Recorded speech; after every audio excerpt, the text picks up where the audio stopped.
ეთერშია შუადღის პოლიტიკა რადიო სივრცის ეთერში FM 98-სა და 5-ზე. მოვწყობილობთ გაზაფხულის ქუჩის სტუდიიდან. მე გახლავართ ნიკოლაშვილი, ხოლო ჩვენი სტუმარია ნიკოლოზ სამხარაძე, საგარეო კომიტეტის თავმჯდომარე საქართველოს მე-11 მოწვევის პარლამენტში. ჩვენი მეორე სეზონი შუადღის პოლიტიკის ეძღვნება მთლიანად პარლამენტის მეორე მე-11 სეზონ ბოდიში საპარლამენტო საქმიანობას და ჩვენ ვაშუქებთ მიმდინარე პროცესებს სწორედ მის შესახებ. ვიდრე თებერვლის პირველ კვირაში დაიწყება საპარლამენტო გაზაფხულის სესია, საგაზაფხულო სესია, მანამდე ჩვენ უკვე 3 დღე გავიდა ამერიკის პრეზიდენტის დონალდ ტრამპის ინაუგურაციიდან და ჩვენ უკვე ამ 3 დღემ და კიდე მანამდე პროცესებმა დიდწილად უკვე თავისი კვალი დაამჩნია მსოფლიო პოლიტიკას და ერთგვარად აისახა ეს მიმდინარე პროცესზე, ამიტომაც ძირითადად ჩვენ დღევანდელ დისკუსიაში სწორედ აი ამ საკითხებზე ვილაპარაკებთ. მანამდე კი მინდა გამოვეხმაურო ისეთ თემას, რომელიც გახდა ძალიან აქტუალური დღეს მიმდინარე ქვეყნის საშინაო პოლიტიკურ პროცესში. გულისხმობ პარტიის საპატიო თავმჯდომარეს ბიძინა ივანიშვილს, რომლის ადვოკატებმაც ბოლო დღეებში უკვე რამდენჯერმე დაიწყეს, ესე ვთქვათ, ინფორმაციის გავრცელება იმის შესახებ, რომ ისაც ხდებოდა შარშან და წინა წლებში შვეიცარიულ ბანკებთან დაკავშირებით რაღაცნაირად კვლავინდებურად ეს აქტუალიზდა.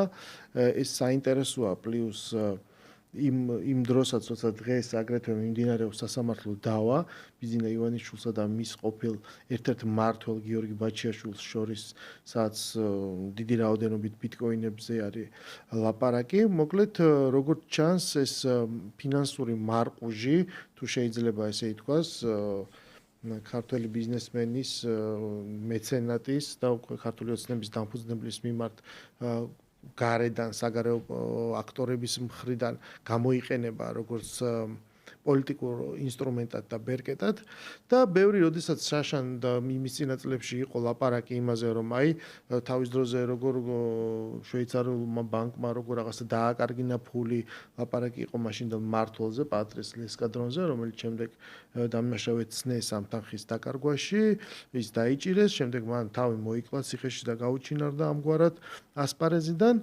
და შემდგომ უკვე გაიმართა მრავალწლიანი სასამართლო დავა იმასთან დაკავშირებით, რომ უნდა მიეღო თუ არა ბანკის კლიენტს ეს თანხები და სასამართლოებმა იქ სადაც დავა იყო წარმართული, აღიარეს ბიძინა ივანიშვილის უფლება, რომ მას ბანკს უნდა დაებრუნებინა მისთვის თანხა. და აქედან იწყება შემდეგ ყველაზე საინტერესო, რომ სხვადასხვა მიზეზით და საბაბით ბანკი ამ თანხებს არ აბრუნებს, აჭიანურებს, იყენებდა სხვადასხვა მეთოდებს, ხანდახან იმაზე ბრალდებას, რომ იცით რა არის ეს რაღაც სარისკო კლიენტია და მოდი თავი შევიკავოთ. ამასთან დაკავშირებით კიდევ იმართებოდა დავები და ჩვენ გვახსოვს, რომ შემოდგომაზე დასრულდა ეს დავები და ბიძინა ივანიშვილმა არა მარტო თანხა დაიბრუნა, არამედ მისი განკარგვის უფლებაც, მაგრამ ეს თანხები ისევ შვეიცარიული ბანკის ანგარიშებზე აღმოჩნდა. ჩვენ გვახსოვს არჩევნებამდე რამდენიმე დღით ადრე გასული ინტერვიუ, სადაც ბიძინა ივანიშვილი იძახდა, რომ ეს დამთავრებული ანუ ეს თქვათ რახან ეს თემა ამოიწურა მე მზად ვარ, რომ განვაახლო ურთიერთობები, მათ შორის მან ახსენა ამერიკის ელჩი, რომელთან შეხვედრა უნდა გამართულიყო, თუმცა რამდენადაც მე ვიცი, ესეთი რამ ჯერ კიდე არ მომხდარა, ჩაიარა ამერიკის არჩევნებმა, ჩაიარა პრეზიდენტის ინაუგურაციამ და ჯერჯერობით ეს საკითხი კვლავინდებურად ღიაა და პრინციპში მთელი მსოფლიო ელოდება რაღაცა ვითარების გადატვირთვა მსოფლიოში და მათ შორის ვართ ჩვენც, როდესაც რაღაცნაირად უნდა გავარკვიოთ რა ტიპის ურთიერთობა გვექნება საზღვარგარეთ. თუმცა ბევრი ადამიანი სკეპტიკურად მე ვადევნებდი თვალყურს და ცოტა ღიმილით უყურებდა ხოლმე ისეთ თემას, რომ როგორ შეიძლება რაბები შვეიცარიის ბანკში ჩარევა და ეს რა თქმა უნდა აბსოლუტურად ტექნიკური საკითხებია და რომ პოლიტიკასთან არანაირი შეხება არ აქვს. როდესაც დღეს ვფიქრობდი გადაცემაში, როცა მოვდიოდი, იმისათვის რომ ჩვენ მსმენელს აუხსნათ რა ფენომენთან გვაქვს საქმე, გამახსენდა ესეთი მაგალითი, სხვათა შორის ბოლო დროს პოპულარული გახდა, რომ ესეთი სპორტული პოდკასტების წამყვანები პოლიტიკაზე ლაპარაკობენ ხოლმე. და ეხლა მე მათ მინდა რაღაც როგორც პოლიტიკური გადაცემის მონაწილეებმა და წამყვანებმა საფეხბურთო მაგალითი მოუყვანო.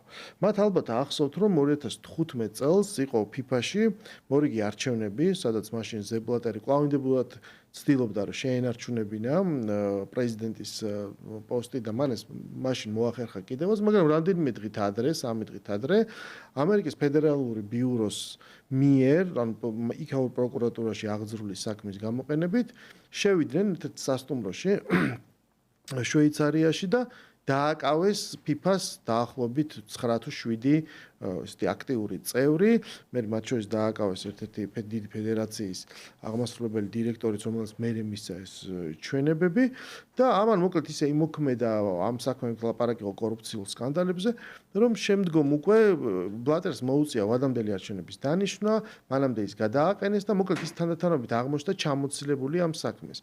მან შემდეგ ჩაიყოლა მიშელ პლატინიც და აი ამ გაწმენდილ ველზე უცებ ჩვენ ვხედავთ აი ამ სასიამოვნო ღიმილის ადამიანს ჯანი ინფანტინოს პრეზიდენტად.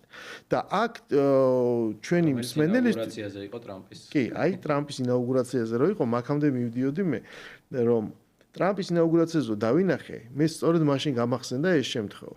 და შემდეგ უკვე რაღაცები რომ მოვიძიე, ჩვენ გვახსოვს, რომ ეს რაღაცა ხელს შეიცვალა, ეს რაღაცა ელიტა ერთგვარად ჩამოშორდა, მაგრამ საინტერესოა ეს აი რა ცვლილებები მოხდა მას შემდეგ, რაცაც დიდად ჩვენთან არ აშუქებენ და ხშირად არ ლაპარაკობენ ხოლმე.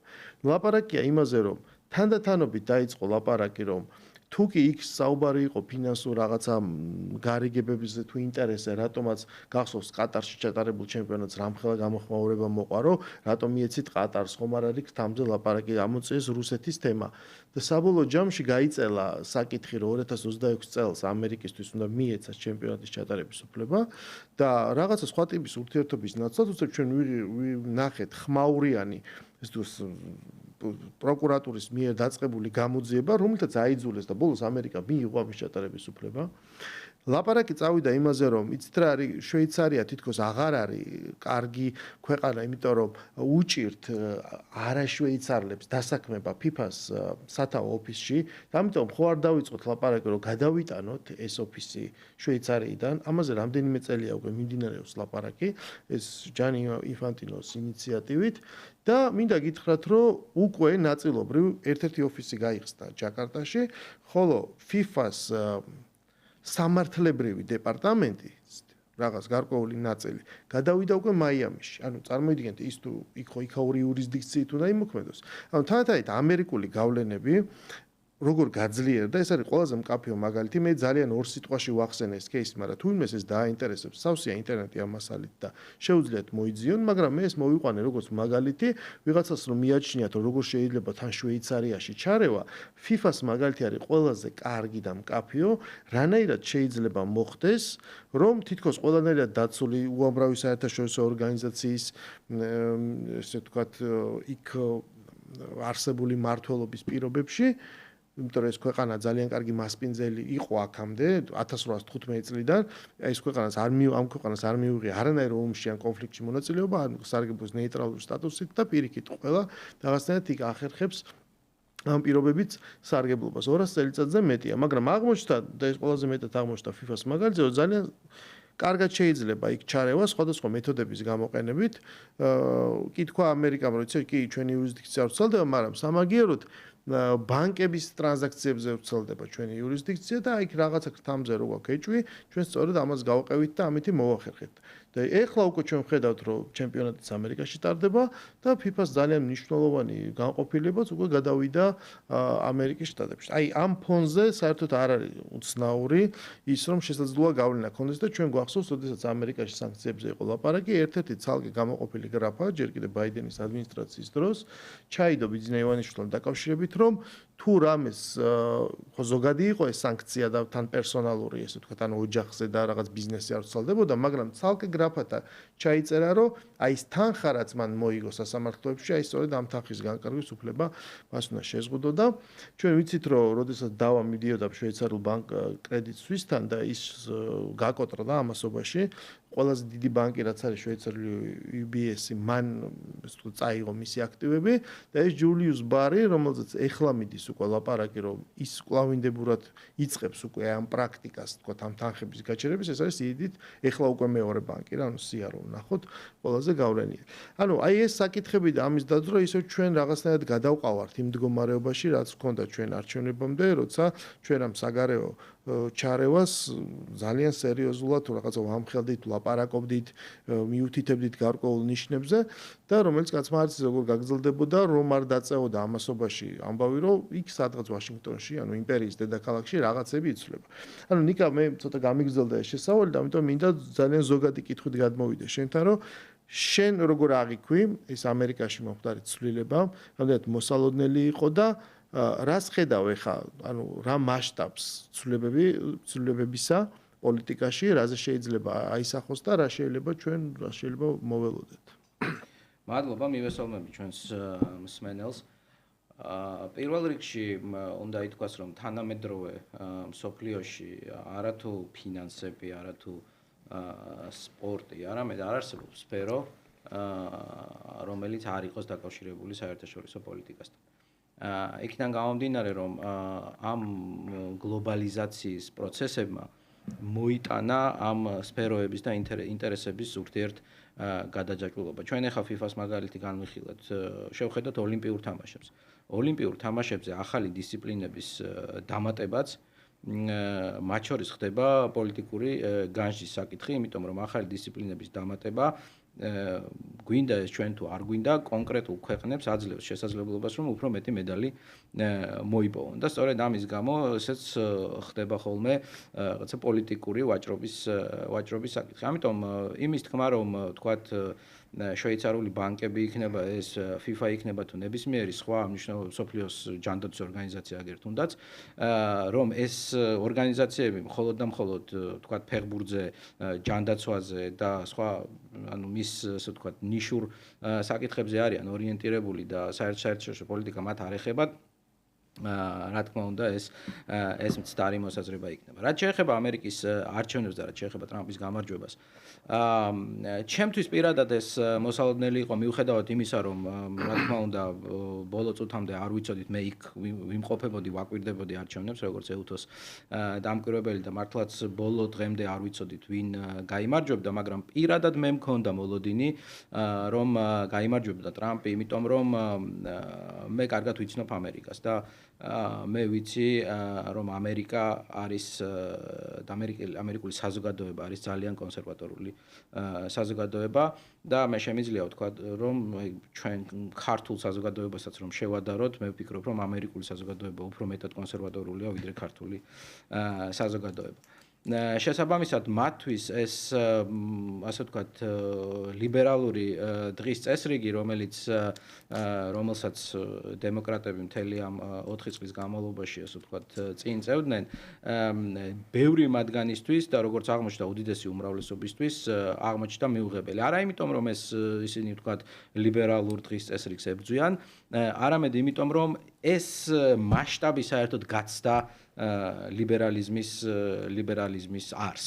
ის რაც ბოლო რამდენიმე წელიწადში ხდებოდა მსოფლიოში, ეს არ არის ლიბერალიზმი, მისი კლასიკური გაგებით და შესაბამისად აი ამ საზოგადოებრივმა კონსერვატორულმა, ასე ვთქვათ, აზრმა გადაწონა ამერიკაში და ამ აზრის მთავარი ლიდერი იყო დონალდ ტრამპი.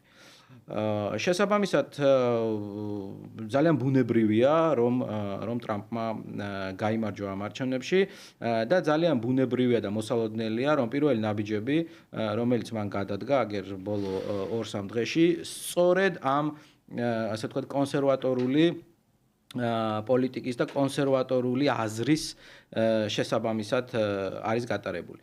აქედან გამომდინარე მე ვფიქრობ რომ ეს მიდგომა არამხოლოდ ამერიკის შიგნით იქნება გადამწყვეტი ფაქტორი, ასე ვთქვათ, მომავალი პოლიტიკური პროცესების განსასაზღვრად, არამედ ეს იქნება ასევე საერთაშორისო პოლიტიკაში ძალიან მნიშვნელოვანი ფაქტორი. რას გულისხმობ ამაში? ამაში გულისხმობ იმას, რომ ძალიან მკაფიოდ ითქვა, რომ ამერიკა დაასრულებს ყველა ომს, რომელიც მიმდინარეობს მსოფლიოში და არ შევა ახალ ომებში.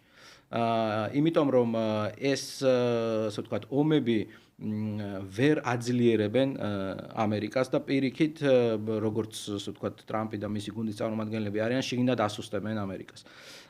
რაც შეგვიძლია პრინციპში ეკონომიკური მონაცემების საფუძველზე დავინახოთ, რომ ტრამპის პირველი პრეზიდენტობის დროს მართლაც საგრძნობლად შემცირდა უმუშევრობის დონე, მართლაც ამერიკის ეკონომიკამ დაიწყო საგრძნობის და შემდეგ კოვიდის გამო მოხდა პრინციპში ამ წარმატების ნიველირება, რაც ჩემი აზრით იყო კიდევაც ერთ-ერთი მთავარი მიზეზი, რის გამოც ტრამპი დამარცხდა 2020 წლის არჩევნებში.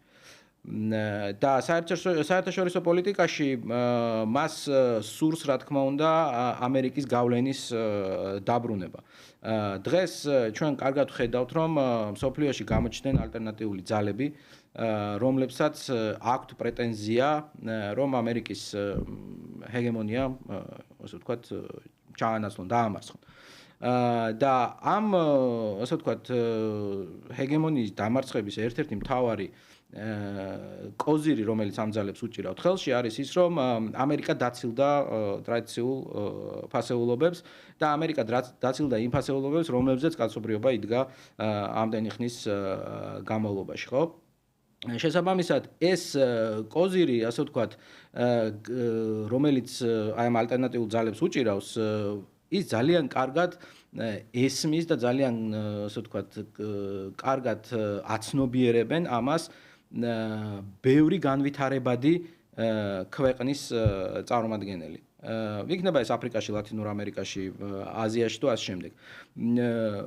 ყველა დაიღალა, ასე ვთქვათ, როგორც ამას უწოდებენ ხოლმე ლიტერატურაში, თეთრი კაცის მიერ წაკითხული ლექციებით. და ყველას მით უმეტეს, როდესაც ეს თეთრი კაცი თვითონ ხშირ შემთხვევაში აკეთებს იმის საწინააღმდეგოს, რის შესახებაც ლექციას უკითხავს განვითარებად მსოფლიოს.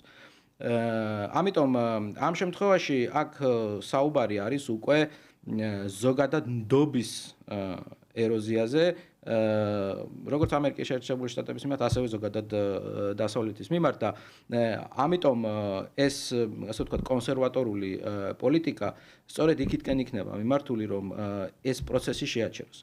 რამდენად წარმატებული იქნება, ამას დრო გვაჩვენებს, რა თქმა უნდა, თუმცა ორმხრივ, ასე ვთქვათ, საქართველოსთან ურთიერთობების კონტექსტში მე ვფიქრობ, რომ აქ ჩვენ ბევრად უფრო დიდი შესაძლებლობა გვაქვს, რომ ურთიერთობები ამერიკის შეერთებულ შტატებთან კიდევ უფრო მეტად განვავითაროთ და კიდევ უფრო მეტად ავიყვანოთ რაღაც ახალ დონეზე, ვიდრე ეს წინა ადმინისტრაციასთან მქონდა, იმიტომ რომ ამ შემთხვევაში ძალიან მნიშვნელოვანია ზოგადი, ასე ვთქვათ, სოფხედველობრივი პოზიციების თანხმედრა, რასაც ჩვენ ვაკვირდებით, ასე ვთქვათ, ღია განცხადებებში თუ იმ ნაბიჯებში, რომელიც ტრამპმა უკვე გადადგა. ამიტომ ამ ხრივ მე ვფიქრობ, რომ საქართველოსა და ამერიკის შეერთებულ შტატებს შორის მომდევნო 4 წელიწადში არის რეალური შანსი იმისა, რომ ურთიერთობები ბევრად უკეთესი იყოს, ვიდრე ეს იყო წინა 4 წლის განმავლობაში. თუმცა კიდევ ერთხელ არ უნდა დავივიწყოთ ის, რომ ამაზე ძალიან დიდი გავლენა იქნება ზოგადად რეგიონულ ფაქტორს. ანუ როგორ დასრულდება თუ არა საერთოდ ომი უკრაინაში, მე მგონია რომ დასრულდება, თუმცა ჩემთვის თავარი კითხვის ნიშანია რა პირობებით დასრულდება ეს ომი უკრაინაში. რაც შეეხება პირობებს, ჩვენ როცა უსმენთ რუსეთის პრეზიდენტის განცხადებებს, როცა ის მაგალითად იგივე ამერიკელ ჟურნალისტებთან ინტერვიუში ის თავის პოზიციას აყალიბებს ხოლმე, პრაქტიკულად ამას უკვე უკრაინელ სხვადასხვა კომენტატორებსაც რო უსმენ, ეს სურათი ნათლად იკვეთება, რომ დღეს რუსეთი აწარმოებს ომს დასავლეთის წინააღმდეგ არა უკრაინის წინააღმდეგ, არამედ დასავლეთის წინააღმდეგ, ოღონდ უკრაინის ტერიტორიაზე. ანუ რუსეთის მხრიდან აი ეს კონფლიქტი სწორედ ამგვარად არის წარმოდგენილი. ისინი შეიძლება საერთოდ სპეციალურ სამხედრო ოპერაციას უწოდებენ სამუშაო დონეზე, მაგრამ არსებითად ეს არის აი ამ ცივილიზაციათა ომი და ტაკერ კარლსონთან ინტერვიუშიც ვლადიმერ პუტინმა თქვა, რომ მთავარი მისთვის არის, რომ მოხდეს აღიარება, რომ სოფლიო აღარ არის უნიპოლარული, ეს არის მულტიპოლარული, რომ არსებობენ გავლენის ცენტრები და რომ ამ გავლენის ცენტრება ერთმანეთს პატივინას წენ, ერთმანეთის რაღაცნაირად მოიპყრონ კოლეგიალურად გაგებით და აღიარონ მათი უფლებები და ეს უფლებები უკვე როგორც ჩანს, ცდება მხოლოდ აი საზღვრით გავლებულ სუვერენულ ტერიტორიას.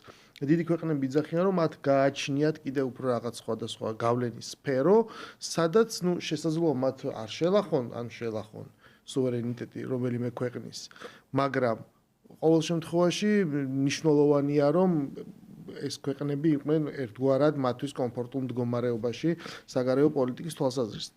და საქართველოს ბუნებრივად, გეოგრაფიულად ამ არეალში შედის. ანუ ის პრეტენზია, რის გამოც დაიწყო ომი რუსეთმა უკრაინის წინააღმდეგ, ვრცელდება მთელი სივრცეზე, რომელსაც ჩვენ ვიცით, რომ ის მიიჩნევს რაღაც თავის გავლენის არეალად.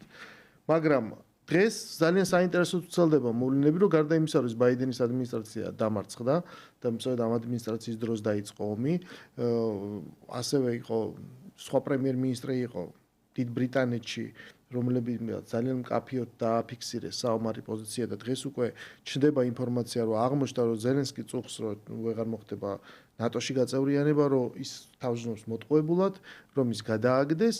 პასუხისგებლობა ვინც უნდა აიღოს, რომლებიც იძახდნენ და სტამბულის მოლაპარაკების შემდეგ რო იცით რა არის, არა გააგრძელეთ ომი, ეს ხალხი აღარ არის ხელისუფლებაში.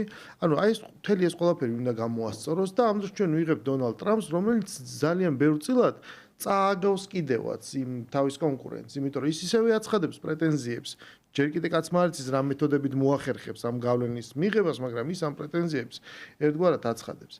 საქართველოს რომ დაუბრუნდეთ, ჩვენ დაახლოებით ალბათ ყველაზე აქტიურად თებერვლიდან უკვე დაიწყო პრაქტიკულად საარჩევნო კამპანია, რომელიც დაეფუძნა ერთგვარად აი ამ ტრადიციულ ღირებულებებს, რომლებიც აღმოჩნდა ამერიკაში და პოლიტიკისთვის თუმცა ძალიან მნიშვნელოვანი, ისე რომ დღეს პირდაპირ ვერ აუდის ტრამპი განკარგულებების ხელმოწერას და რაღაცა ყოფით დონეზეც კი რა სიტყვით გენდერი აღარ არსებობს ახსენოთ სამსახურებში, არამედ დააბრუნეთ სქესი, აკრძალეთ რაღაცა პოლიტიკები და მთელი ამბავი, ათობით განკარგულება აქვს უკვე გამოცემული, ხო?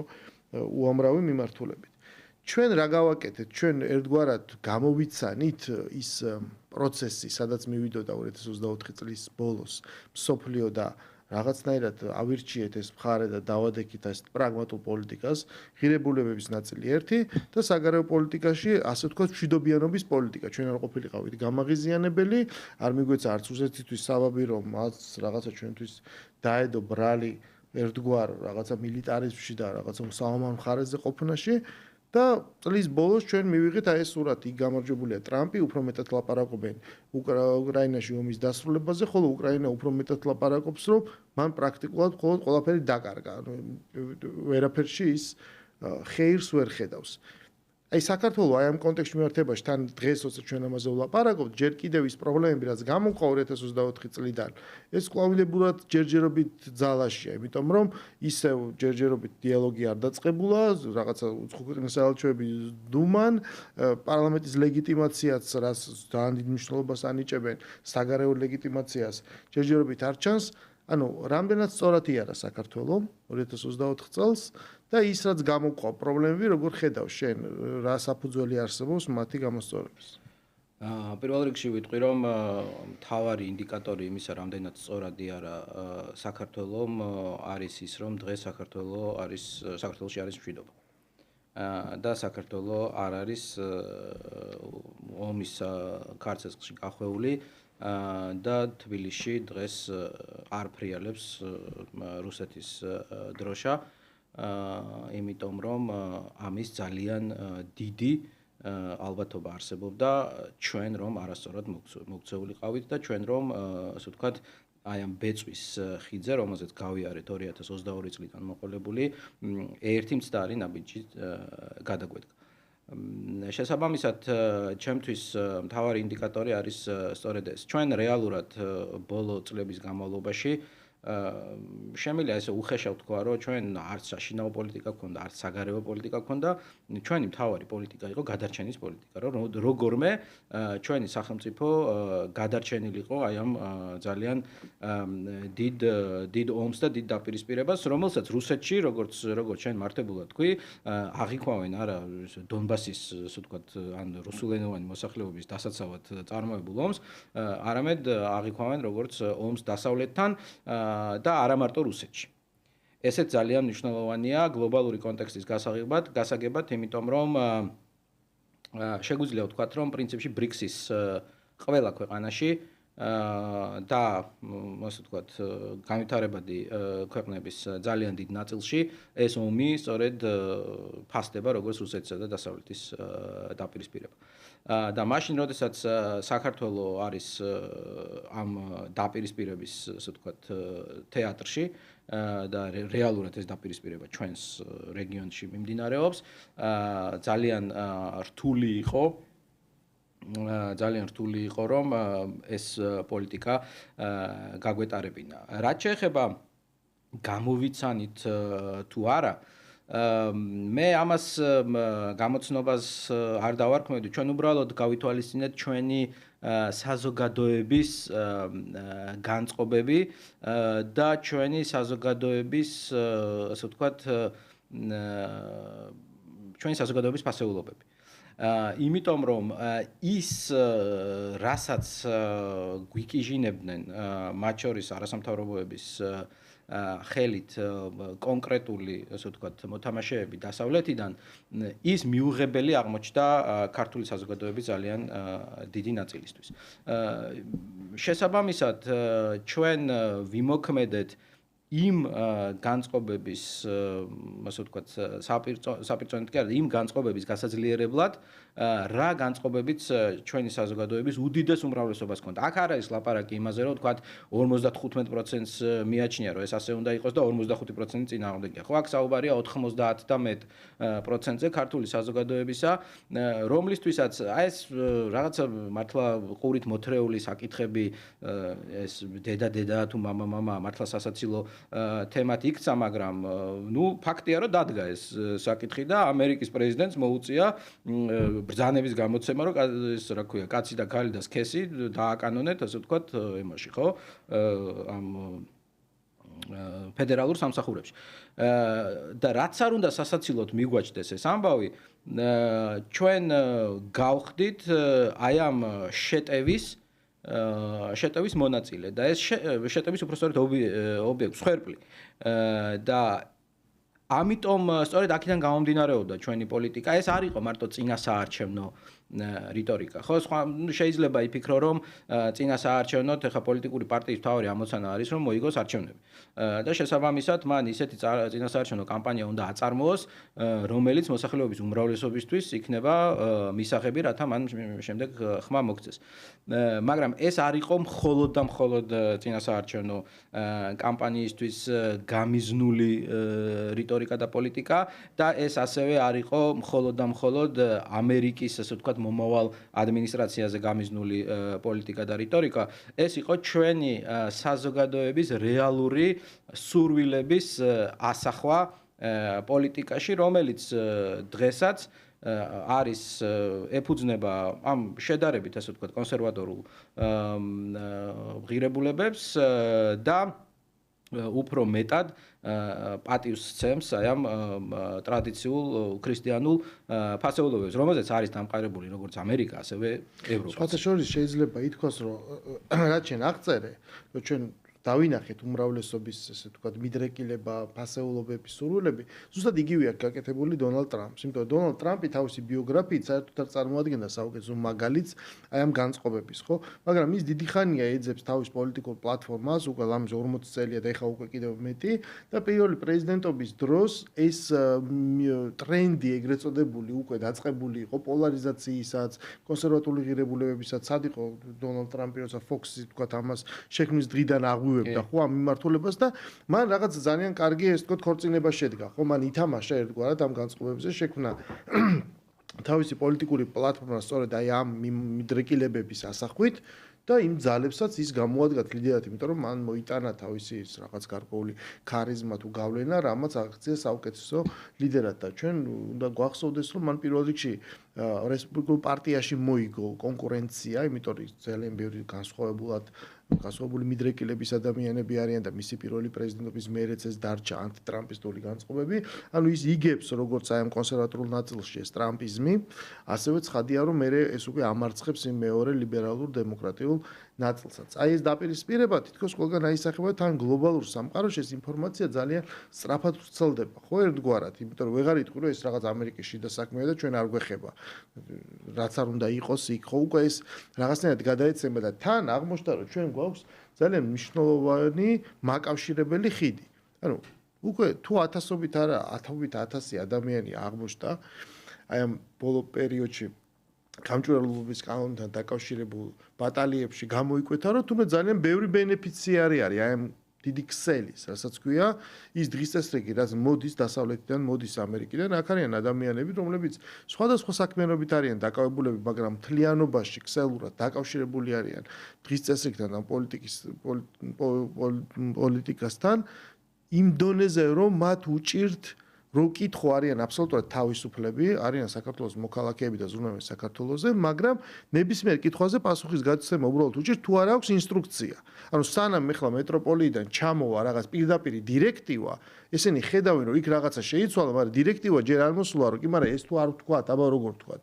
თუ არ ვთქვათ რომ თუ არ უთხრეს რომ იცი, თქვენი აზრი კი არ გქონდეთ რომ აი სქესი ვთქვათ, გენდერი ვთქვათ, მანამდე აი როგორც საიას პადაღებული ესე ვთქვათ დირექტორი იძახის, რომ მე ამ კითხვაზე არ გიპასუხებთ. იმიტომ რომ არ არსებობს ინსტრუქცია. აი ჩვენ ახლა ამ წუთას სწორედ ამ ვაკუუმში ვიმყოფებით.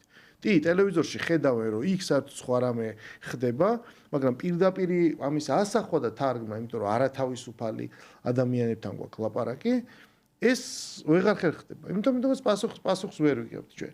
აი რა ეშველება, იქ ძალიან საინტერესოა სხვათა შორის ეს ისტორიის ეს მონაკვეთი, როდესაც აი ეს უკვე ვიცით რომ იქ სადღაც რაღაცა შეიცვალა, მაგრამ აქ არ არის ჯერჯერობით წმინდა წყლის ასე ვთქვათ ინსტრუქციის დონეზე ასახული, დაკვირვება იმაზე რომ აი ეს პროტესტი რაც არსებობს, ეს წინააღმდეგობა რაც არსებობს, კრიტიკა რაც არსებობს, ეს როგორ შეიცვლება თანდათანობით, იმიტომ რომ აღმოჩნდა რომ სოფლიოში გაიმარჯვა ძალამ, რომელიც ზუსტად იგივე პრაქტიკულად პოლიტიკურ პლატფორმაზე დგას, რაც ქართული ოცნება.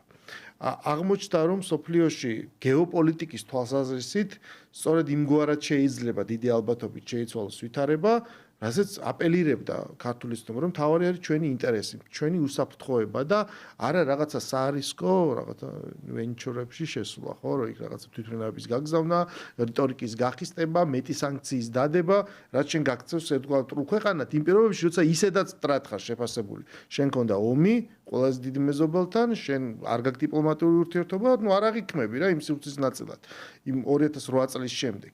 ანუ შენგან ნათქვამი სიტყვა საერთოდ სხვანაირია, ვიდრე სომხეთი რომ იტყვის.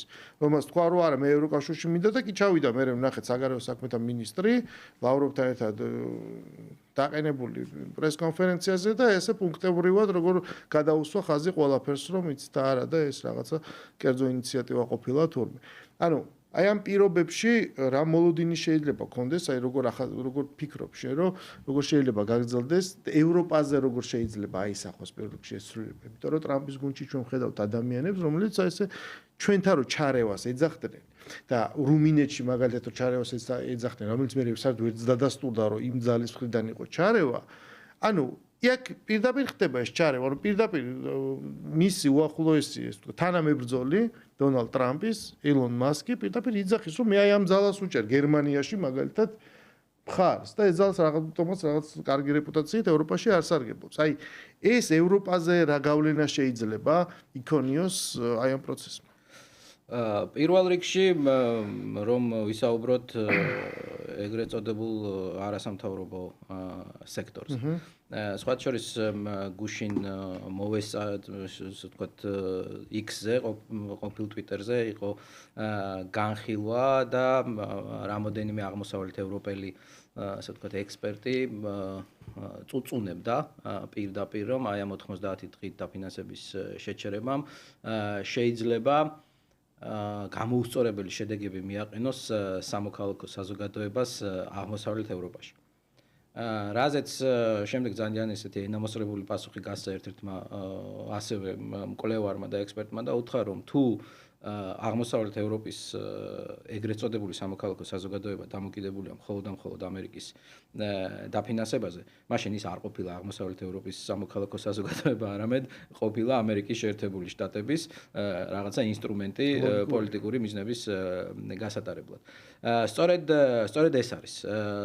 ეს არის მთავარი ასე ვთქვათ ამოცანა, იმიტომ რომ წეგან ჩვენ ქართული ოცნების კონსერვატიზმზე საუბრობდით და ერთი რაღაცა არ აღმინიშნავს მე. ქართული ოცნება არ არის სრულად კონსერვატორული პარტია.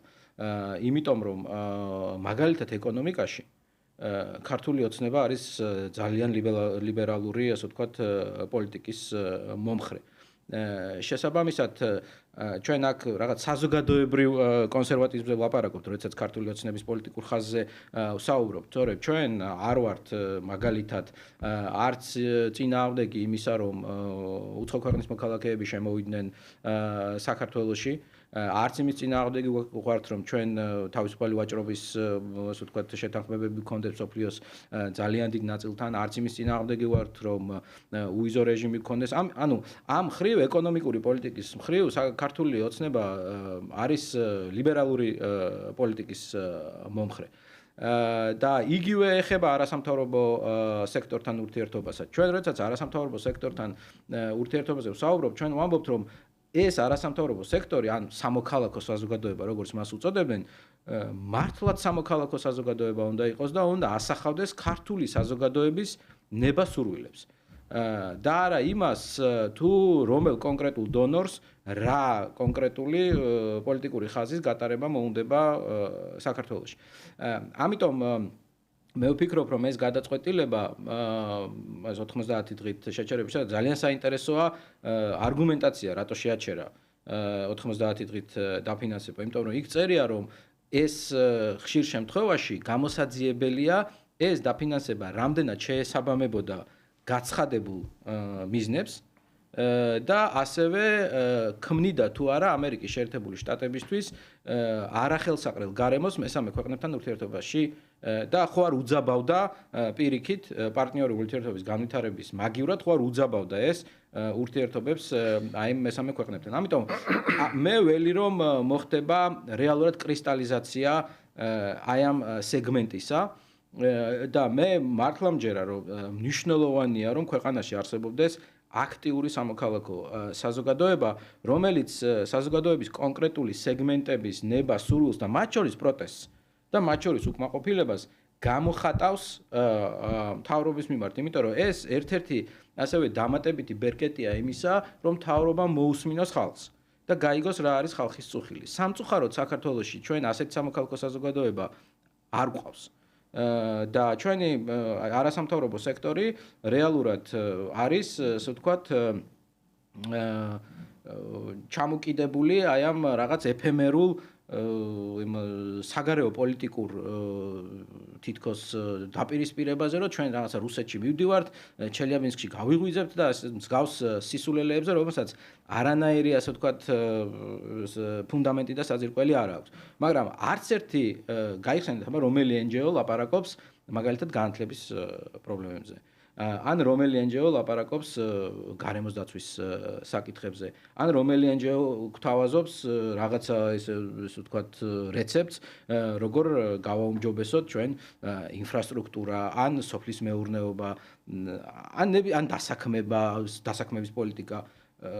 ბოლო დროს რაც კი საკითხი იყო, ყველა საკითხში წინ იყო წამოწეული პირველ, ასე ვთქვათ, პლანზე იყო წამოწეული პოლიტიკური მდგენელი. ნუ ძალიან ბევრი NGO-ა საქართველოში ალბათ ვიღაცის პროფილში ესეც შედის, მაგრამ როდესაც სხვათა შორის ესე ძალიან კამპანიური თვალსაზრისით არის გაჩნდა ესეთი ტერმინი ქართული ოცნებაც ხშირად ხდება გამოყენება, რომ ეგრეთ წოდებული მდიდარი NGO-ები, ანუ ეს რეალურად რას ნიშნავს, იმიტომ რომ NGO-ების რანჟირება შეიძლება მათი ბიუჯეტის და დაფინანსების მიხედვით, ხო?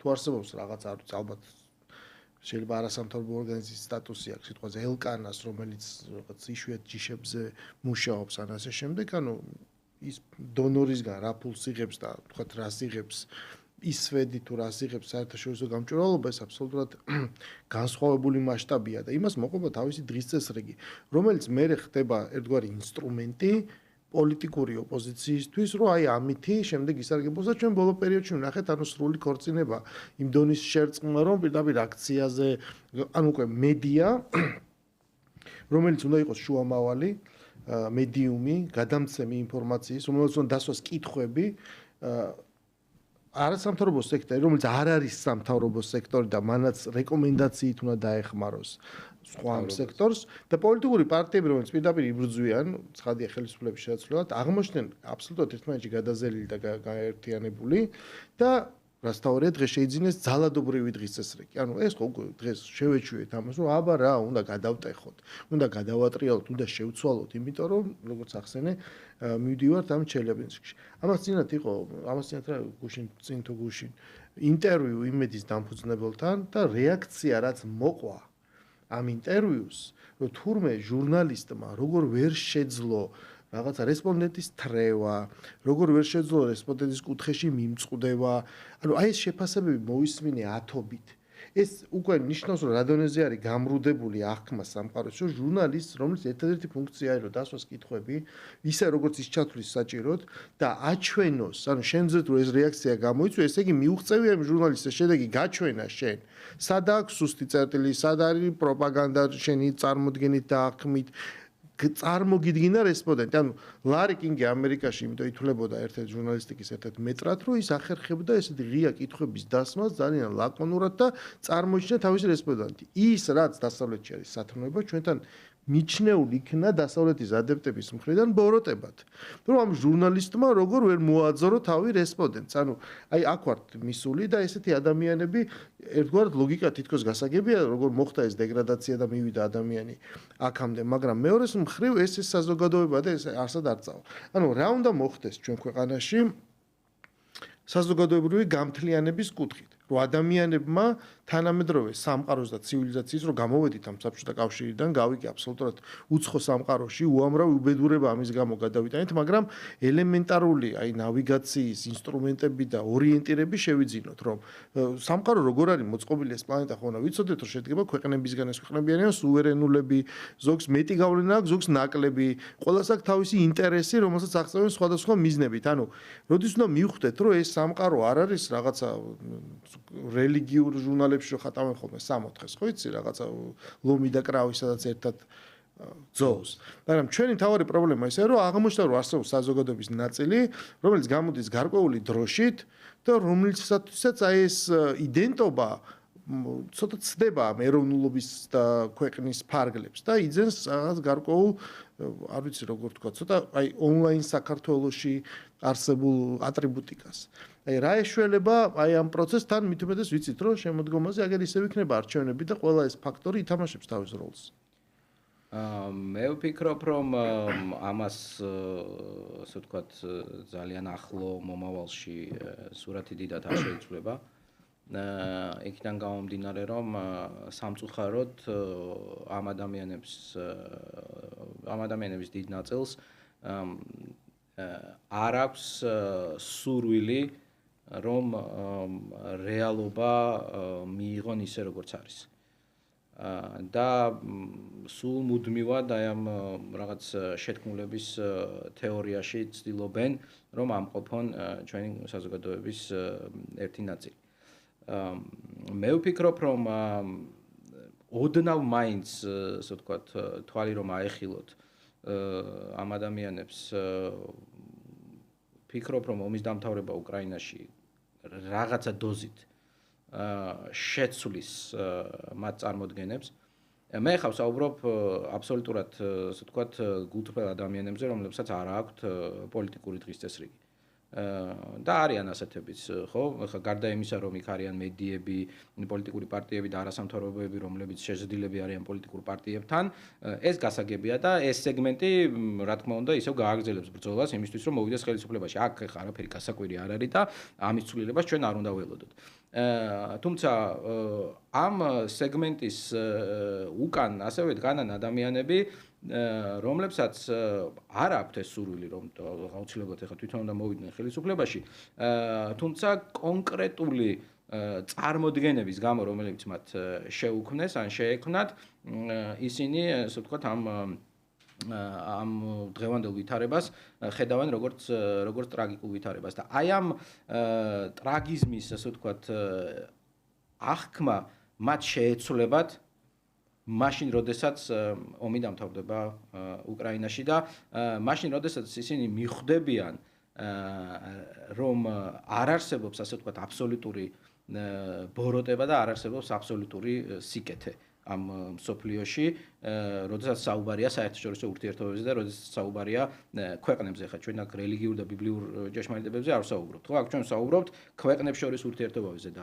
ქვეყნები გამოდიან თავისი საუკეთესო ინტერესებიდან გამომდინარე და მათ ხშირ შემთხვევაში შეიძლება საერთოდ არ ადარდებათ, ხშირ შემთხვევაში კი არა და ყოველთვის პატარა ქვეყნების ბედი და როლი. სანამ ამას ჩვენი საზოგადოების დიდი ნაწილი არ გაიაზრებს და ამას არ ჭირდება რომ იყოს საერთაშორისო ურთიერთობების არც ექსპერტი და არც მცოდნე, იმიტომ რომ ეს ყველაფერი იმდენად ხელის გულზე დევს და იმდენად ხშირად მომხდარა ეს ყველაფერი ისტორიაში და მათ შორის საქართველოს ისტორიაშიც, რომ მე მიკვირს რატომ ჯერათ ამ ადამიანებს გულუბრყვილოდ, რომ შეიძლება ვიღაცამ, ასე ვთქვათ, საქართველოს არ გაწიროს თავისი სხვა უფრო დიადი ინტერესის გამო. შესაბამისად, მე დიდად, ასე ვთქვათ, ამ ცვლილებას ყოველ შემთხვევაში უახლოესი რამდენიმე თვის განმავლობაში არ ველი და მით უმეტეს არც ადგილობრივი არჩევნებისთვის, თუმცა პატარა დოზით შეიძლება ომის დამთავრებამ გარკვეულ აი მცირე ოდენობის ადამიანებში ეს, ასე ვთქვათ, წარმოდგენები ოდნავ შეცვალოს. რაც შეეხება ეროვნულობას და იდეოლოგიას, რაც შენ ახსენე, ხო? ეს თავისთავად პრობლემური არის ზოგადად ჩვენთვის, იმიტომ რომ განსაკუთრებით ახალგაზრდა თაობისთვის, იმიტომ რომ ჩვენი თაობა მაინც იზრდებოდა, ასე ვთქვათ, საბჭოთა კავშირისგან დამოუკიდებლობის იდეალზე. დამოუკიდებელი საქართველო იყო ჩვენთვის მთავარი, ასე ვთქვათ, იდეალი, ხო? ამ თაობისთვის მათ მიიღეს დამოუკიდებელი საქართველო, ისე თითქოს ეს ყოველთვის ასე იყო. და მათ ვერ დავადანაშაულებთ იმაში, რომ მათ სხვანაირი საქართველო არ წარმოუდგენიათ. მათ არ წარმოუდგენიათ საქართველოს საბჭოთა კავშირის ნაწილად. იმიტომ რომ ისინი დაიბადნენ დამოუკიდებელ საქართველოში. ამიტომ ჩვენმა თაობამ და ზოგადად განათლების სისტემამ ალბათ ძალიან ბევრი რამ დააკლო იმას, რომ ამ ახალგაზრდებს კარგად არ შეასწავლა ჩვენი ისტორია და კარგად არ აჩვენა, რამდენად მნიშვნელოვანია აი ამ გლობალიზებულ სამყაროში შენ დარჩე, შენი იდენტობა შეინარჩუნო. კარგია, ძალიან კარგია და მე ძალიან მიყვარს მოგზაურობაც, უცხო ქვეყნის ადამიანებთან შეხვედრაც, მათთან საუბარიც, ინდონეზიიდან დაწყებული, ბრაზილიიდან დამთავრებული, თუმცა მე რაც მათგან გამომარჩევს არის ის, რომ მე ვარ ქართველი. და ეს უნდა ჩაუნერგოთ ჩვენს ახალგაზრდობას და სამწუხაროდ მე ამას ჩვენს ახალგაზრდობაში ასე ვთქვათ ჯერჯერობით ვერ ხედავ და ეს მათ შორის ჩვენი ბრალიც არის. მე დაგეთანხმები იმ ნაწილში ნამდვილად რომ უკრაინის ომის დამთავრება ამას აჩვენებს, იმიტომ რომ გასაგები იქნება რომ თუ ომი მთავრდება, ესე იგი ხდება რაღაც მოლაპარაკება, თუ მოლაპარაკება ხდება, იქ არიან აქტორები და ეს აქტორები უბრალოდ შეთანხმდებიან კონსენსუსის გზის და კონსენსუსი ნიშნავს რაღაცის დათმობას და ეს მიღებას. ამავე დროს ახლა როცა გისმენდი, მაშინ ესეთი აზრი გამიჩნდა რომ ძალიან ისეთი ბოროტად ისარგებლა აი რაღაცა უცხოურმა გავლენამ, ამ შემთხვევაში მართლაც უცხოურმა გავლენამ საქართველოს და საბჭოთა სივრცეში ადამიანებს, იმიტომ რომ შეიძლება ადამიანი ახალი თაობის არის და ახლა დაბადებულია, მაგრამ ოჯახიდან, გარემოდან ის ძველი რაღაცა ჩვევები და სამყაროს აღქმა და ხედვა მოჰყვება მას.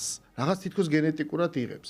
საბჭოთა კავშირი, რომელიც მრავალი ათეული წლის მანძილზე აკეთებდა კულტივაციას იმისას, რომ არსებობს ერებს შორის მეგობრობა, მოძმე რესპუბლიკები, აი ტერმინოლოგიით გაჟღენთილი იყო ჩვენი საჯარო სივრცე. აი ამ განწყობაში უცებ შემოდის რაღაცა ის დასავლური ინტერესი, რომ კი ჩვენც ესე ვართ და ამ დროს საერთაშორისო პოლიტიკა გვაჩვენებს, რომ ყველას აქვს საბოლოო ჯამში თავისი ინტერესი. აი და მით უმეტეს შენ აფეტიშო დასავლეთი, რომელიც მთლიანად დგას, აი ვთქვათ, კაპიტალისტურ პროტესტანტულ საწყისებზე, რომელიც სადაც საერთოდ სხვა ტიპის ურთიერთობები არის მისაღები, ეს უნდა ხედავდე რაღაც კონდეს კრიტიკული აზროვნება აქ უნდა ხედავდე წინააღმდეგობას.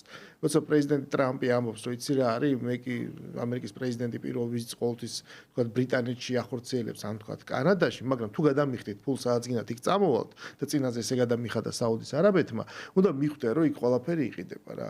ახალ წელს ყველა ქვეყანაში აჩვენებენ ძირითად სურათს საერთოდ რაღაცა ინთება და თვლა მიმდინარეობს და ამერიკაში აი ამ სურათსაც ყავს სპონსორი, ანუ ისეც იყიდება.